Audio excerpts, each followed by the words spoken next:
Hello, everyone. Welcome. I'm Mike Aguilera, and we will begin in about a minute. I just want to make sure everyone has time to log on. And this is a special webinar session titled Advanced Subconscious Communication Techniques and Strategies for Business and Leadership. So we're going to be talking about the mindset, your voice, motion, words, things that will create an impact with your message with whoever you're communicating with, if it's a coworker or someone that you know. So I'm excited about this program. You're going to love the information, and you're going to see how it applies in many aspects of your life. And this webinar is hosted by Kosmos Multisolutions. So for those at the end that want to learn more about NLP and what I'll be talking about and how it can help you and your company and business, and you want to reach out to them.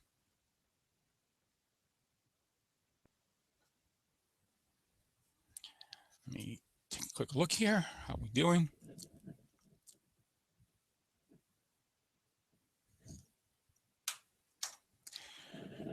Well, there's a lot of great information I'm going to be covering, so I'm going to go ahead and start it off. And we're going to be talking about subconscious communication, the effect your body motion, words, and voice have, and even questions have on influencing somebody. And we're going to be talking about four elements, four parts of communication. One is the mindset. Two would be contact, or maybe first impressions, or first contact you have with somebody. And then we're going to go in part three, the communication, the conversation that you have with people, how to understand them, and start to talk to them in a way that creates rapport, trust, and confidence, and to guide them to get more yeses in your life.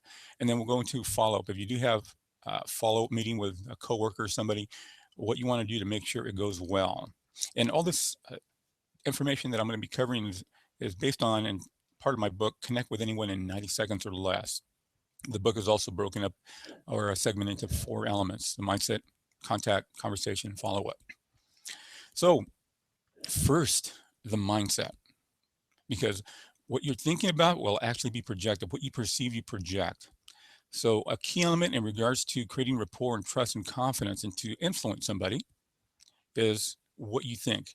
But even before I get into that, let me give you a little background about who I am so you know what you're going to be learning and the power behind it in regards to NLP. I've been doing training and coaching internationally for about 14 years now. And before that, I was in the high tech field. I live out here in Silicon Valley.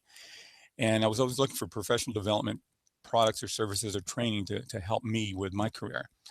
And I came across NLP, Neuro Linguistics Programming.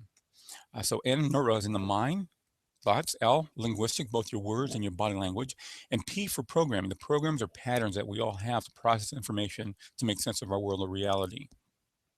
And so I became fascinated with that. Just started to learn as much as I can about NLP, went through the formality of being certified as a practitioner, then a master practitioner, then a trainer in NLP. And it transformed my life.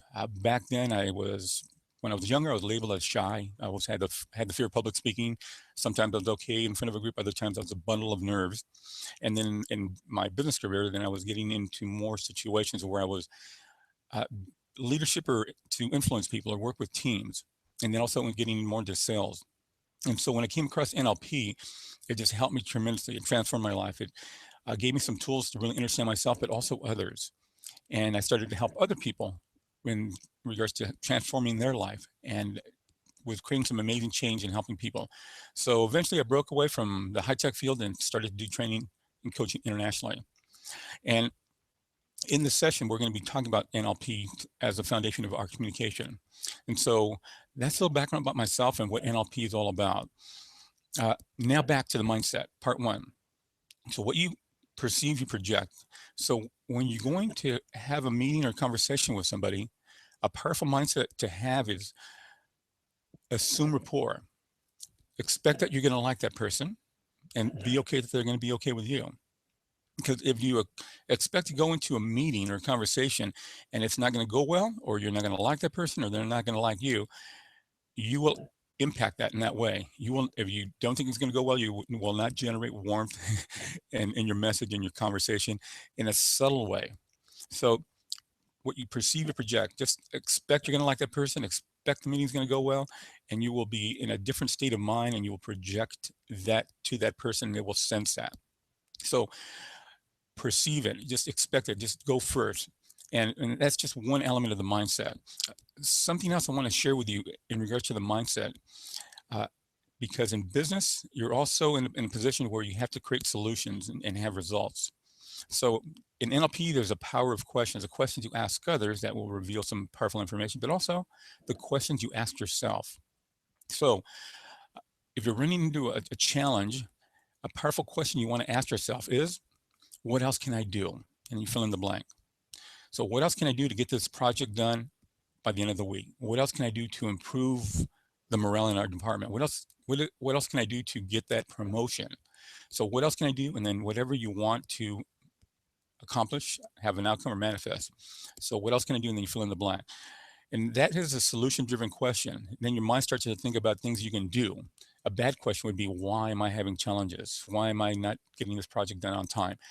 Your mind will only justify that and won't give you a solution. It'll just say, my age, my background, whatever. It just won't come up with really good solutions. So this is beyond positive thinking. This is solution thinking. And in your career and business, that's what you want to be, is a person that creates results and solutions. So when you're in a challenging situation, ask yourself that question. And if you're working with teams, you can ask that question to the team as well. So what else can we do to, and then fill in the blank. So those are a few subtle things just on the mindset alone. And next, I want to touch on contact, or the first impression. So when you meet somebody, either you know them already or maybe for the first time, the way you approach them and how you move is going to create an impression, or what's you already know as an intuition. A lot of it is out of our conscious awareness. We can see eye contact and a smile, but there's other subtle things that we pick up that gives us a feeling. And you want to have that feeling that I want this person, I like this person, I want this person to help me, whatever it is. And so contact and first impression.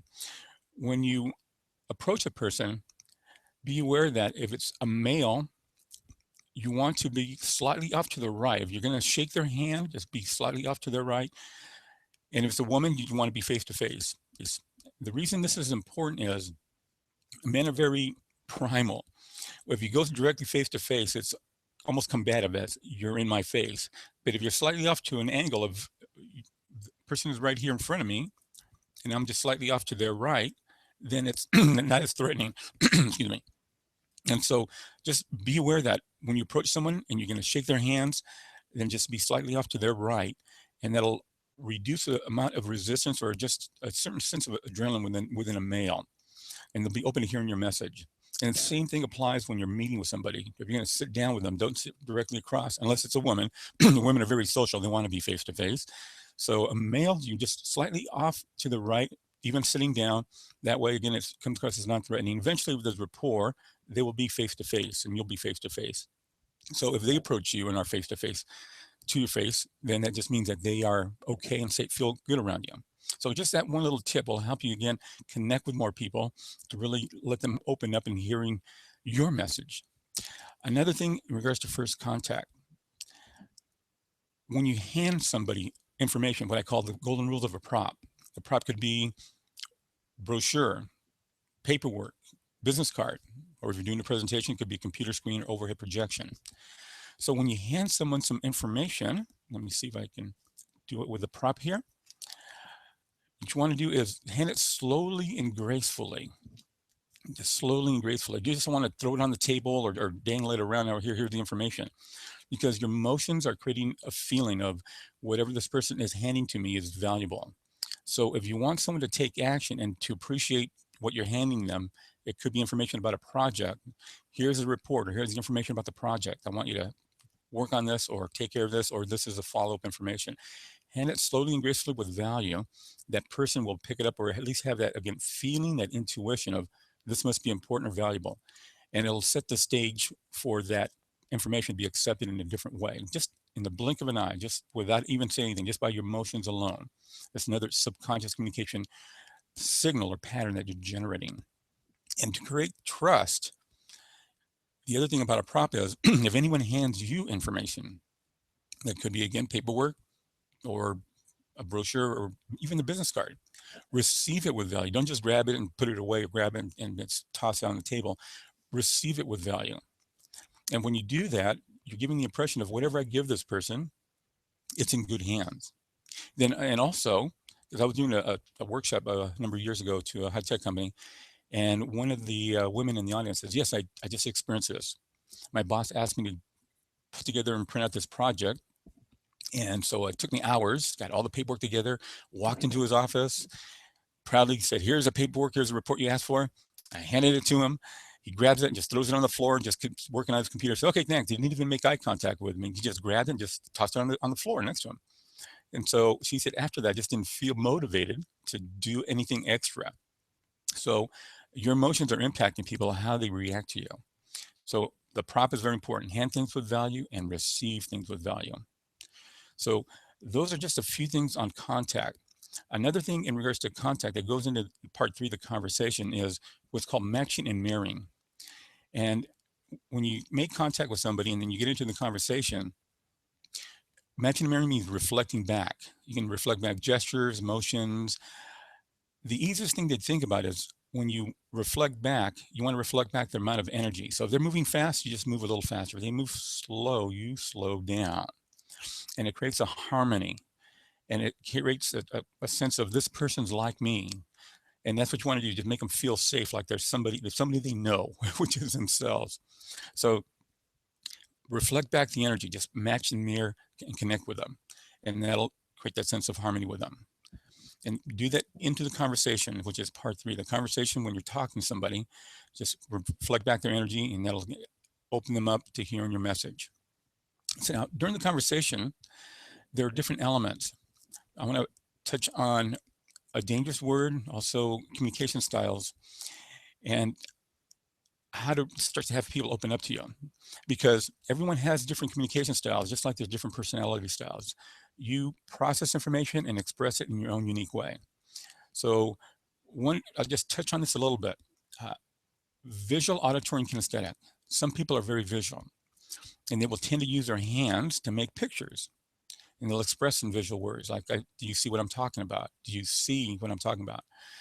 And so they process information naturally by making pictures in the mind, by seeing pictures, and it's just a quick way to process information. So you want to be sensitive to that.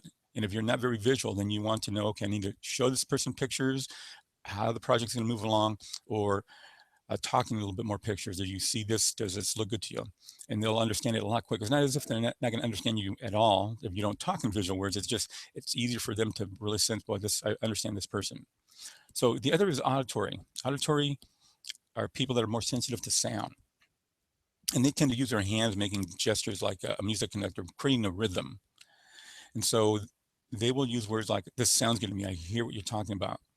And now you want to, if you're not very auditory, you want to shift your language to be able to talk to almost like their language. And then that'll, again, get a sense of, I understand what you're talking about. And that's what you want to do, just have people understand you and hear your message. The next is kinesthetic, which is more on feelings or sensations. And a kinesthetic person will tend to rub their hands or their face, how they're feeling about something. And their voice pattern is also very slow. They tend to talk really slow and kind of getting a sense of their feelings. And they'll use words like, this feels good to me. This is a solid idea. And now you want to then slow down your voice. If you're not talking at the same rate, you want to slow down to talk at their rate. If you're talking very fast, you want to slow down, and again, it'll create that harmony. And then use words like, how do you feel about this?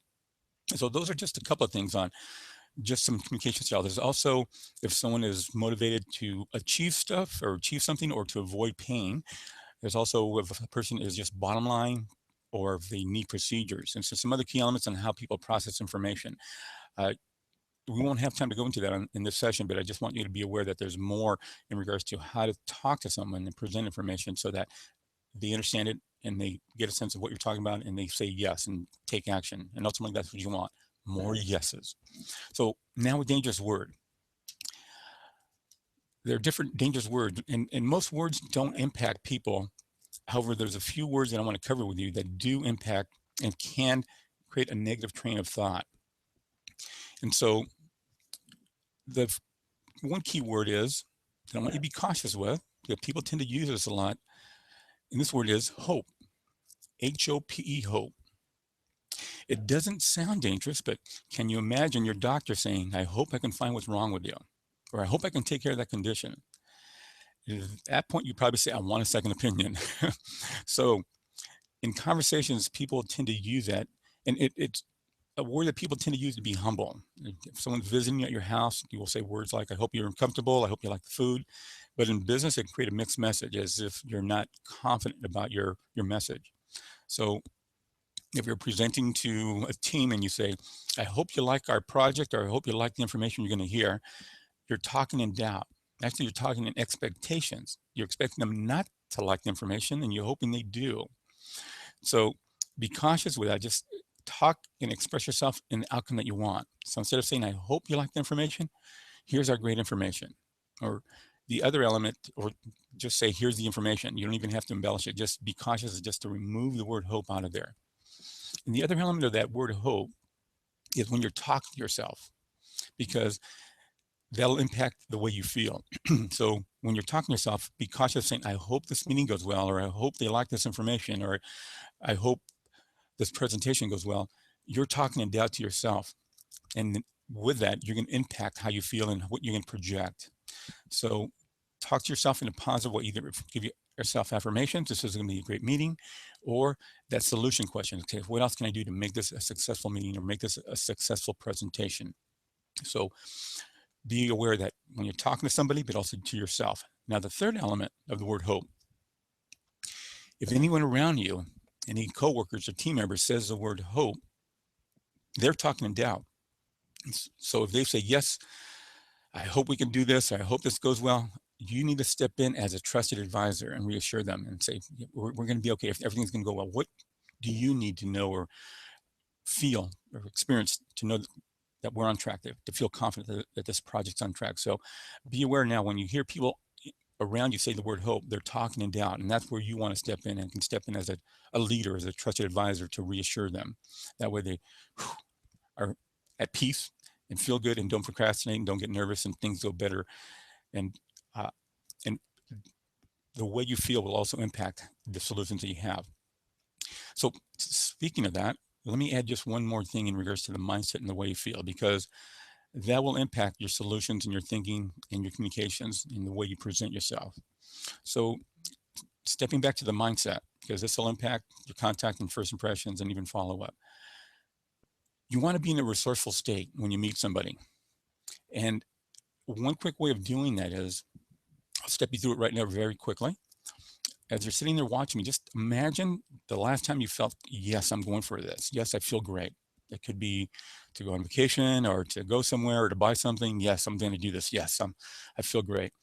And just let that feeling resonate throughout your body. Just breathe it in and just feel it. Just let it glow and resonate and feel it throughout your body from head to toe. Just let that feeling just build up and resonate throughout your body. Be in that resourceful state. And so before you go into that meeting, just get into that state. Recall that feeling that we just experienced right now. Before you pick up the phone to call somebody, before you give a presentation, just recall that feeling just to get in that resourceful state, and do it as often as you can. Just walking out of your car, walking into your office, just walk in that resourceful state. Because the more you do it, the more it becomes habit. And then ultimately, it's just the way you move through the world with poise and grace. And you want to be in a resourceful state, because just like a musician, if they're under stress, they won't be able to play the music, the piano, the music won't flow out of them. So you need the music to flow out of you, the solutions, the ideas, how to connect with people, and how to influence them to take action. So be in that resourceful state. Recall that. Do it as often as you can. Make it a habit until it's the way you move through the world. So now we talked about the mindset, the resourceful state, what you perceive, you project, powerful questions you can ask, a question you can ask yourself, contact, the first impression, how you move and sit around somebody, the props, the matching and mirroring, just connecting and reflecting with somebody, whoever you want to connect with. And also under the conversation, their communication styles, dangerous words. And now let's go touch on follow-up. So if you're going to have a meeting with somebody, in NLP, this is a word I want you to be, or something I want you to be aware of. There's a term called reframing in NLP. So just like if you change the frame of a picture from dark wood to light wood, different colors will tend to pop out in the picture. And so if you change the label of an experience, the experience needs to be different. So instead of what I want you to do, instead of using the word meeting, replace it with the word conversation. Conversation. So, for example, you're going to want to have a meeting with somebody, say, I'd like to sit down with you. Instead of saying, I'd like to sit down with you and have a meeting with you about the project, instead state, I'd like to sit down with you and have a conversation with you about how the project's coming along. The word conversation is a little more warmth and engaging. Meeting sounds very formal. So this will increase someone's feelings that they're comfortable around you, and also for them to want to be part of that conversation. So just use that to help you engage with more people, have conversations with them. So that's just one word to increase the odds when you're going to follow up with them. Now, another thing in regards to follow up, when you're going to meeting with somebody, and this also even applies to the contact and the conversation, make sure they can see your hands. Have your hands on the table. Don't have them on your lap where they can't see them, because it's part of our DNA. You want someone to feel safe around you and comfortable. And so when we see someone's hands, it's just a subconscious signal that they don't have any weapons. I feel safe.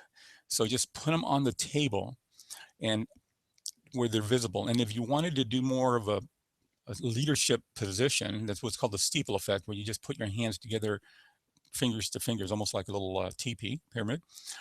And that just gives you one technique of what you can do with your hand if you don't know what to do with them. But easy is just make sure they're on the table where they're visible. And the other thing on the follow-up is when you're meeting with them, you want to match and mirror. And then having your hands on the table, then the other element to make someone feel good around you and safe and comfortable so that they hear your message is make sure that you don't have any objects between you and that person. So you have a laptop in front of you, move the laptop off to the side.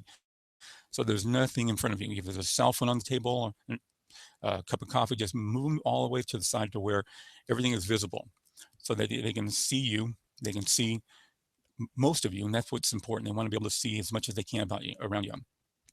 So that's the follow-up. And the other thing on the follow-up and conversation, one other key powerful technique I want to share with you, your voice. Excuse me. When you're going to have a meeting with somebody, your voice is a musical instrument. And so when you use your voice, you want to be aware that there's different tonalities. There are a lot of different voice patterns, but there are 3 distinctive voice patterns in conversations. There's what's called the voice pattern of a statement. A statement is almost monotone. This is me saying, I want you to feel confident that this is the right thing to do. Then the voice pattern of question is the other one, second one. It goes up at the end. I want you to feel confident that this is the right thing to do. It's a question. In many cases, people use that tonality when it shouldn't be a question. And the third voice pattern that I want you to use strategically is what's called the voice pattern of authority. The voice pattern of authority is simply adding a more bass to your voice. And so when you're having a conversation or in a follow-up meeting, use your voice to really impact them that you're saying something with authority that's almost a sense of certainty. So I'm going to say, I want you to feel confident that I'm the right person to help you. I'm going to say, I'm the right person, that this is the right thing to do. I'm going to say, this is the right thing to do with authority. So from just statement to this is the right thing to do. I want you to feel confident that this is the right thing to do. So very subtle shift in your voice. However, subconsciously, the mind picks that up as a pattern of this is important. And so as using your voice to create a frame or train of thought, what's called priming also. The way you move, the words, your voice creates a direction or frame of thought to have someone take action the direction that you want them to go. And so your voices will also influence them. And so if you thought, how do I talk with confidence? How do I sound or how do I move? The words you use, your voice, your emotions will all impact people that, boy, this person is projecting leadership and I want to follow this person and I want to take this person's advice, whatever it is. And so practice with your voice, just shift it or create a pause. I want you to feel confident that this is the right thing to do. That's also another pattern that will help people understand, pay attention to this next phrase. And it's a voice pattern that we've all been exposed to. If your mother saw you running around with scissors, she wouldn't say, stop. She'd say, stop now. And so even a police officer wouldn't pull out his weapon and say, freeze. He would say, freeze now. So it's a voice pattern that we've all been exposed to. Now just use it strategically in your conversations and also in your follow-up meetings, so that you're presenting a sense of projection of leadership in a message that is going to be heard at a different level. Subconsciously, they're going to be able to say, boy, I just really understand this person, and they understand me. So now we're wrapping things up. Just to summarize again, we talked about the mindset, being in a resourceful state, asking yourself good engaging questions, and assuming rapport, just what you perceive or project. Assume you're going to like that person, and assume they're going to be okay with you. And you can start to see how this is going to apply both in business and relationships. And next, we talk about contact, how you approach someone, matching a mirror, just connecting with them energy-wise. And then where you stand, where you sit, and shaking their hands. And then also handing them information and receiving information, the props. As if you're in a meeting, if you're doing a presentation, meeting someone for the first time, whatever it is, this will impact them and give them a good sense of who you are, and have that rapport start to build where you connect with somebody quickly. And then we talk in the conversation. Some people are visual, auditory, kinesthetic. Be sensitive to that so that you can talk most of their language. And then also your voice, dangerous words to be cautious with. There's also powerful words. And then we touched on the follow-up. If you do have a follow-up meeting, what you can do to really connect with people, to be seen as a leader, to start to get that recognition. And then all of those apply, and as I mentioned, both in business and even relationships. So we talked about a lot, and these are just a few golden nuggets that will help you instantly. These are little things you can do, and some of these things you're doing already, you may not even be aware of that. And some things you're doing that are maybe damaging your conversation. You may be using the word hope or not handing things with value, and missing opportunities to really impress people, to really have them take action. And then now there's some techniques you can start to apply and add naturally and easily, so that you stand out as that leader. So thank you for watching this webinar. There'll be some contact information on the bottom that we'll include later on. The host again is Kosmos Multisolutions. And for those that want to learn more about having a workshop at your office, your company, or more about the training to help you connect with more people, thrive, avoid conflicts, get more and the best out of somebody, the best out of your coworkers and team to be successful, then reach out and contact us. Thank you for watching. I wish you great success. Bye now.